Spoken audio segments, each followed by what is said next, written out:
কাজে থেকে আসার পর যাইতে হবে মার্কেটে। সো হ্যালো গাইস, 11 যাইতেছি মার্কেট, বসতে হবে ললিতার উপরে। বসে গেছি ললিতার উপরে, এসে গেছি মার্কেটের সামনে। নামতে হবে ললিতার উপর থেকে। ললিতার হাওয়া খেয়ে আমার চুল হয়ে গেছে তেল নাম ডিজাইন।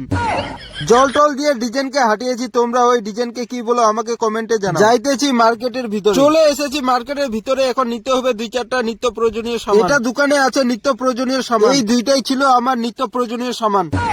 দিতেছি পয়সা, নিতেছি নিত্য প্রয়োজনীয় সামান। নেওয়া হয়ে গেল সামান। এখন যাইতে হবে সবজি মার্কেটের ভিতরে। চলে এসেছি সবজি মার্কেটের সামনে। এটা হলো সবজির মার্কেট। যাইতেছি আরেকটু ভিতরে, যাচ্ছি ভিতরে। মার্কেটের ভিতরে আস্তে আস্তে মার্কেট থেকে বের হয়ে গেছি। যাইতে হবে এখন মিষ্টির দোকানে। চলে এসেছি মিষ্টির দোকানে, দিতেছি পয়সা, নিতেছি মিষ্টি। নেওয়া হয়ে গেল মিষ্টি। এখন নিতে হবে ছোট্ট সামান। চলে এসেছি ছোট্ট সামানের দোকানের সামনে। এখানে নিতে হবে ছোট্ট সামান। এটাই ছিল আমার ছোট্ট সামান। ছোট্ট সামান নেওয়া হয়ে গেল। এখন নিতে হবে লাস্ট সামান। এখানেই ছিল আমার লাস্ট সামান। নেওয়া হয়ে গেল আমার লাস্ট সামান। থ্যাংক ইউ গাইস, দেখা হবে পরের মিনি ব্লগে। এখন বাই।